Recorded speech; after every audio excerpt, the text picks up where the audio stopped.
ब्याहकर अपनी राजधानी को वापस लौटे तो सभी देवता, ऋषि और महेश उनके पास आए। मेनका कौन थी?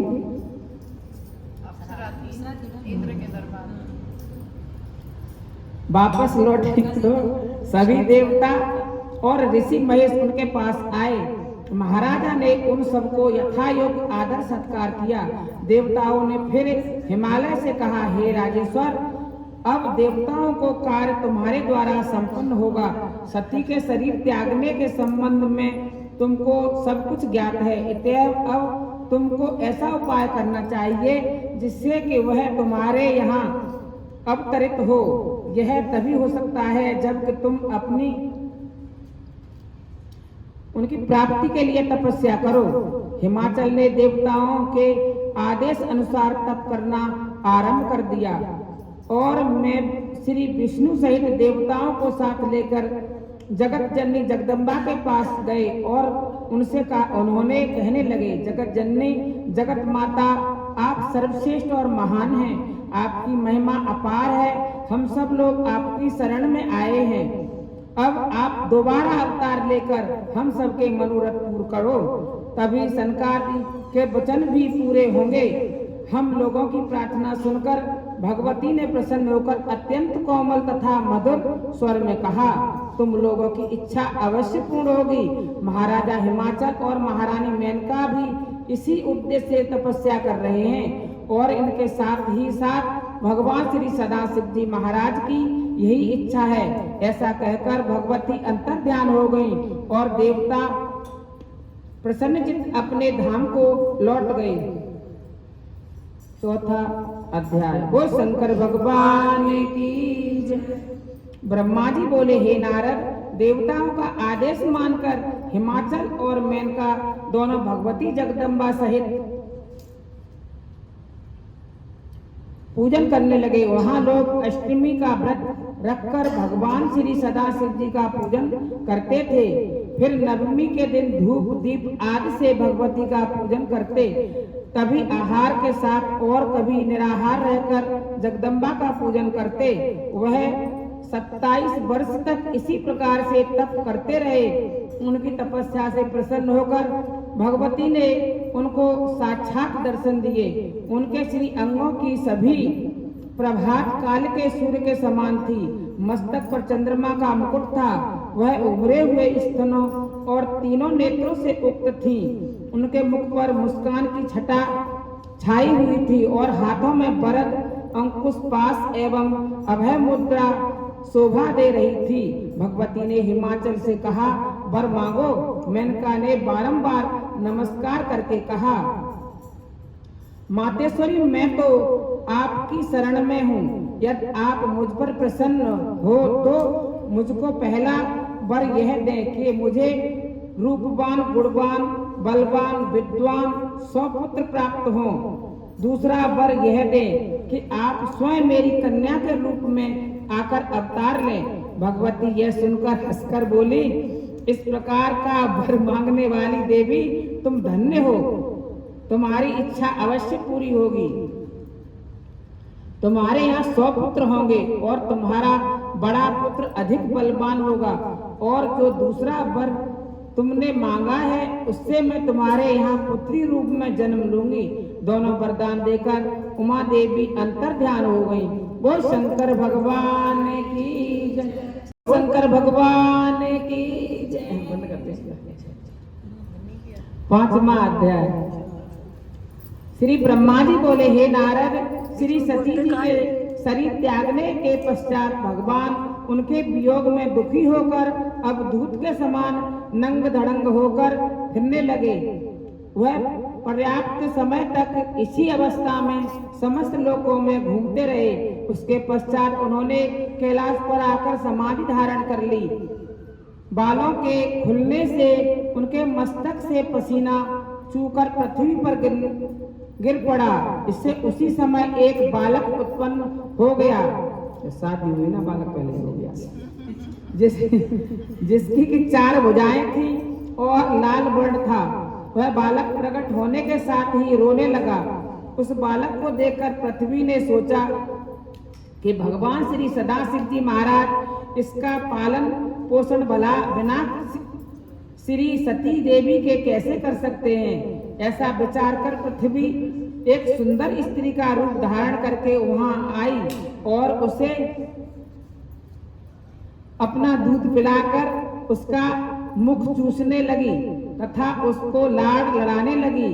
अब तो वह बालक हंसने लगा तथा खेलने लगा। अंतर्यामी भगवान सदाशिव जी महाराज ने यह देखकर पृथ्वी से कहा, पृथ्वी तुम धन्य हो, तुम इसे बालक का पोषण बड़े प्रेम से करो। इत्यव यह मेरे पसीने से पैदा हुआ है, फिर भी इसका नाम तुम्हारे नाम भौम होगा और यह तुम्हारे सुख का कारण बनेगा। इतना कहकर भगवान सदाशिव जी महाराज चुप हो गए। बालक के देखने से भगवान श्री सदाशिव जी महाराज की चिंता और वियोग दोनों ही कुछ कम हो गए। धरती माता उस बालक को उठाकर अपने घर ले आई और बड़े प्रेम से उसका लालन पालन करने लगी। कुछ दिनों के बाद जब भौम कुछ बड़ा हो गया तो वह भगवान श्री सदाशिव जी महाराज की तपस्या के लिए मधुवन में चला गया। वहां जाकर उसने उग्र तप किया। वह गर्मियों में चारों तरफ आग जलाकर और सर्दियों में पानी में बैठकर तपस्या करता रहा। इस प्रकार संयम करके उसने भगवान श्री सदाशिव जी महाराज के 3 करोड़ पूजन किए। उनकी तपस्या से प्रसन्न होकर भगवान श्री शंकर जी महाराज ने उसको साक्षात दर्शन दिए। उसने भगवान श्री शंकर जी महाराज की स्तुति करते हुए कहा, प्रभु आपने मुझे दर्शन देकर मुझे पर असीम कृपा की है। मैं आपका दास हूँ, आप मेरे लिए जो उचित समझे सो करो। यह सुनकर भगवान श्री सदाशिव जी महाराज बोले, भक्तराज मेरी कृपा से तुम आज से मुक्त हुए और आज से तुम पवित्र मंगल ग्रह के स्वरूप को प्राप्त करोगे और सब तरह से आनंद प्राप्त करोगे। यह कहकर भगवान श्री शंकर जी अंतर्ध्यान हो गए और भौम अपने लोक को जाकर परिवार के साथ आनंद भोगने लगा। वह आयु पर्यंत भगवान शंकर का पूजन करता रहा। इसके पश्चात उसके शुक्र लोक से भी ऊपर का लोक प्राप्त किया। वो शंकर भगवान की जय।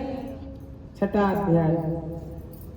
श्री ब्रह्मा जी बोले, हे नारद, भगवान श्री सदाशिव जी से वरदान प्राप्त करके हिमाचल की पत्नी मेनका प्रसन्नचित होकर लौटी। कुछ दिनों के पश्चात उसने यहाँ भगवती जगदम्बा के वरदान के अनुसार उसके यहाँ एक सहस्त्र पुत्र उत्पन्न हुए। उनके नाम मेनका तथा कोच आदि थे। उनके शरीर बड़े लंबे तथा बलवान थे। इस पुत्रों के नाम जन्म हिमाचल नगर में बड़े भारी उत्सव मनाया गया।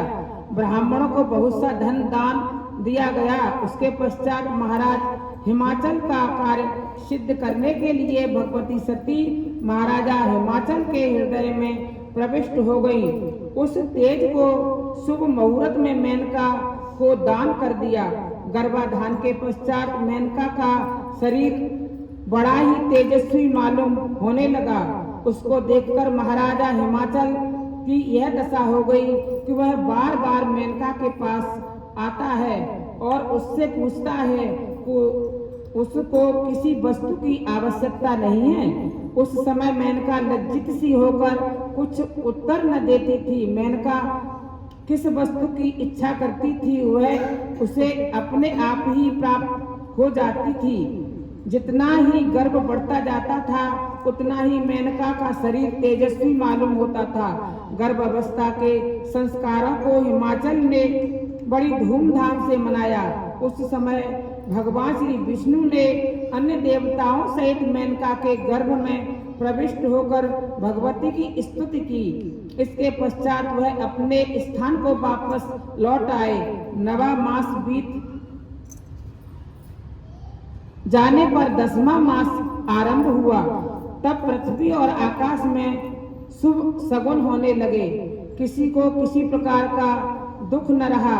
अशुभ ग्रह छुप गए। नदियों में कमल के फूल खिलने लगे और तीनों प्रकार की हवा चलने लगी। ऋषियों महिषियों को तेज की प्राप्ति हुई, भक्तों के हृदय प्रसन्न हो गए और आकाश में बाजों तथा शब्द गूंजने लगे। उस समय गंधर्व, सिद्धिचारण, किन्नर, अप्सरा और अपनी स्त्रियों के साथ नृत्य करने लगे। इस प्रकार मधुमास के शुक्ल पक्ष की नवमी को मुक्सर नक्षत्र में आधी रात के समय सती यानी शिवा कल्याणी मैना देवी के गर्भ से प्रकट हो गई, ऐसा श्री कल्याण पुराण में लिखा है। उस समय में विष्णु जी को साथ लेकर उस स्थान पर पहुंचा। विविध प्रकार के बाजे बजने लगे और आकाश से पुष्प वृष्टि होने लगी। सभी लोगों ने अपनी बुद्धि के अनुसार सती शिवा की स्तुति की। देवताओं ने कहा, मातेश्वरी, जगदीश्वरी, परमेश्वरी, आप जगत माता और हमारे कष्टों को हरने वाली हैं। आप हमारी इच्छाओं को जानती हैं। आप यदि शक्ति हैं। ब्रह्मा, विष्णु, शंकर भी आपके पुत्र कहे जाते हैं। तीन गुण आप में व्याप्त हैं। आप ब्रह्मा स्वरूप सर्वव्यापक हैं। हालांकि वेद आपकी महिमा का वर्णन करते हैं, लेकिन वह भी आपका पर नहीं पाते हैं। नारद, सारद, शुक और सनकादिक अधिक बोलने वाले हैं, लेकिन वह भी आपकी संक्षिप्त हाल की वर्णन नहीं कर सकते। आपकी कृपा से मूर्ख भी आपकी स्तुति करते हैं। आप अपने भक्तों को मुक्त प्रदान करती हैं और करोड़ों कलाओं को आप अपने काबू में किए हुए हैं। आप अहंकार को भक्षण करके वाली हैं और आप ही वेद वेदांत हैं। इस प्रकार जगदम्बा की स्तुति करके सब लोग अपने अपने स्थान को लौट गए। वो शंकर भगवान की जय। वो शंकर भगवान